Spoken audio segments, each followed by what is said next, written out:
Remember when I used to say things in English? Today I'll be saying some things in English at the beginning of this video because I want to tell you about a new sponsor. This video is sponsored by myself, actually, and by this new book I wrote for learners of European Portuguese. It's an original story about a detective trying to solve a case, written in simple Portuguese. I won't say it's for A2, B1 or S9 levels because I didn't write it for a specific level. Instead, it should be helpful for upper beginner to intermediate learners. But you can also read it if you want a challenge slightly above your level. Verb forms are almost entirely basic: present, simple past, imperfect, imperative, and infinitive. And there are vocabulary lists and questions for each of the 10 chapters. The text is presented first entirely in Portuguese and after in a bilingual form. You can get it as a simple ebook or PDF, and there is also an audio recording of the book being read by Sir Ian McKellen, or by me. Who knows? Everything is possible. Soon the book will also be available as a beach towel. All profit goes to Projeto Ornitorrinco, a charity I founded to promote the rescue and care of all wild platypuses found in Portugal. Now we'll switch back to Portuguese and I'll read you a sample. 1. Caso muito estranho. Na cidade havia uma rua e na rua havia prédio.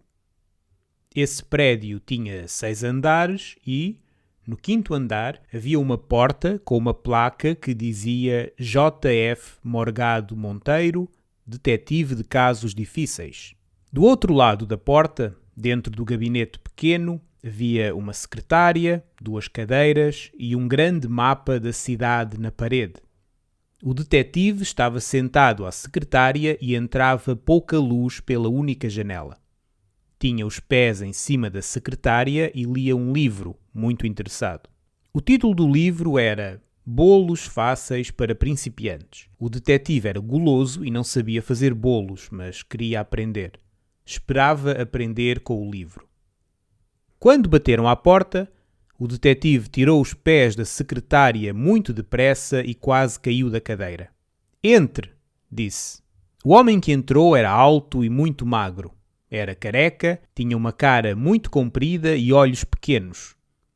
Vestia um fato preto e uma camisa branca. Não parecia confortável dentro da roupa e dentro da pele. O detetive apontou a cadeira do outro lado da secretária e disse: "Sente-se, por favor." O homem sentou-se e o detetive continuou: "Como posso ajudá-lo?" Neste momento percebeu que o homem olhava para o livro que continuava em cima da secretária. O detetive abriu uma gaveta e empurrou o livro lá para dentro. Não foi muito discreto. O homem respirou fundo antes de falar. "Chamo-me Jeremias. Sou mordomo e venho pedir a sua ajuda para resolver um crime, detetive. É importante saber que, apesar de ser mordomo e de a culpa ser sempre dos mordomos, a culpa deste crime não é minha." Quando ouviu aquilo, o detetive Morgado esqueceu logo a receita de bolo de chocolate que estava a ler. O bolo parecia delicioso e queria fazê-lo mais tarde, mas os crimes eram mais interessantes que qualquer bolo. Eram a sua paixão e a sua profissão. Era um detetive, afinal, um especialista em casos difíceis. Na sua carreira muito longa, resolveu casos tão difíceis e tão importantes como o caso do tigre sem riscas, o mistério da sopa sem sal ou o estranho caso do homem que nunca usava sapatos. E também, claro, o caso que o transformou num detetive famoso em todo o mundo, o desaparecimento do ornitorrinco de estimação do sultão de Bijapur. Enquanto o detetive pensava nisto, o mordomo continuava a olhar para ele, à espera de uma resposta. "Veio ao sítio certo, Sr. Jeremias", disse o detetive. "Por favor, conte-me qual foi o crime. Dê-me todos os pormenores, não esconda nada. Ter o máximo de informação é essencial para encontrar o culpado." "Por onde começo?" perguntou o mordomo. "Pelo princípio." "Quem foi a vítima?" "O meu patrão, o Sr. Ramiro Pascoal de Vasconcelos e Carrapato." "Carrapato?" repetiu o detetive. O nome era familiar. "Espere, está a falar do milionário?" "Sim, mas o meu patrão não era só um milionário. Era também um homem com bom coração que gostava de ajudar todos os que lhe pediam ajuda. Não merecia um fim destes. Os olhos do mordomo encheram-se de lágrimas. Estava comovido. Compreendo. E qual foi a causa da morte? Perguntou o detetive. O mordomo Jeremias abanou a cabeça e disse: Não sei. Isso é o que torna este caso tão difícil. Não sabe? Disse o detetive. Isso é muito estranho. Quer dizer que não foi possível perceber a causa da morte pelo cadáver? É isso? Não sei porque não houve cadáver. Em tantos anos de carreira, o detetive Morgado nunca viu nada assim. Um homicídio sem cadáver era ridículo. Explique melhor, por favor, pediu o detetive. Começava a pensar que o mordomo Jeremias era doido e preferia acabar depressa com aquela conversa e voltar ao seu bolo de chocolate. Não há cadáver, senhor detetive, porque o meu patrão, o senhor Ramiro Pascoal, desapareceu sem deixar rastro. Ah, disse o detetive, isso muda tudo. Quando desapareceu? Há quase um mês. Se calhar foi de férias sem avisar ninguém, sugeriu o detetive.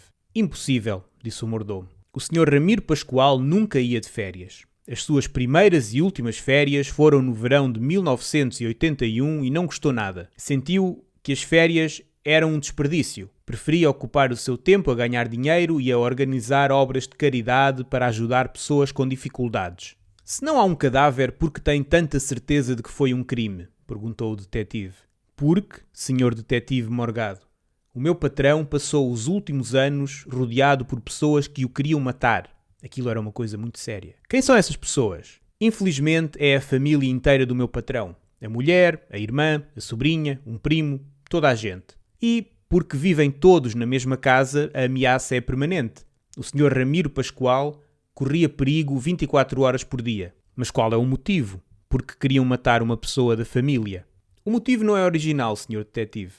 É o dinheiro. Como sabe, o meu patrão é uma pessoa muito rica e todos na família querem uma parte dessa riqueza. Mas isso só é possível quando o senhor Ramiro Pascoal morrer. Parece que estão cansados de esperar. O detetive nunca tinha ouvido nada assim. O caso era interessante demais para rejeitar. Então, senhor detetive, perguntou o mordomo, posso contar com a sua ajuda? O detetive coçou a testa enquanto pensava. Olhou para os diplomas na parede das melhores escolas de detetives do mundo. Olhou para as 5 taças de melhor detetive do país. Coçou mais a cabeça e percebeu que não tinha comichão e que o mordomo esperava uma resposta. Sim, pode contar comigo. Excelente! Onde quer começar? O detetive pensou no método. As regras de investigação diziam que a primeira coisa a fazer era identificar e questionar os suspeitos. Preciso de saber toda a informação sobre os suspeitos, disse. Depois, preciso de visitar o lugar do crime e falar com todos eles a sós. Quando pode vir à mansão para conhecer o local do crime e falar com os suspeitos? Perguntou o mordomo. O detetive consultou a sua agenda. Felizmente, estava livre a semana inteira. Quis descansar, mas não podia recusar um caso tão interessante. Posso ir amanhã, respondeu o detetive. O mordomo gostou de ouvir essa resposta. Mas, antes, podemos começar por fazer uma coisa. O quê? Perguntou o mordomo. De repente, parecia mais preocupado. Disse que queria falar com os suspeitos. Isto inclui as pessoas da família e também o mordomo. Pode responder a algumas perguntas? Por favor, subscrevam o canal, façam um like e ajudem-me a alimentar este ornitorrinco. Também dou aulas no italki e vendo material para aprender português.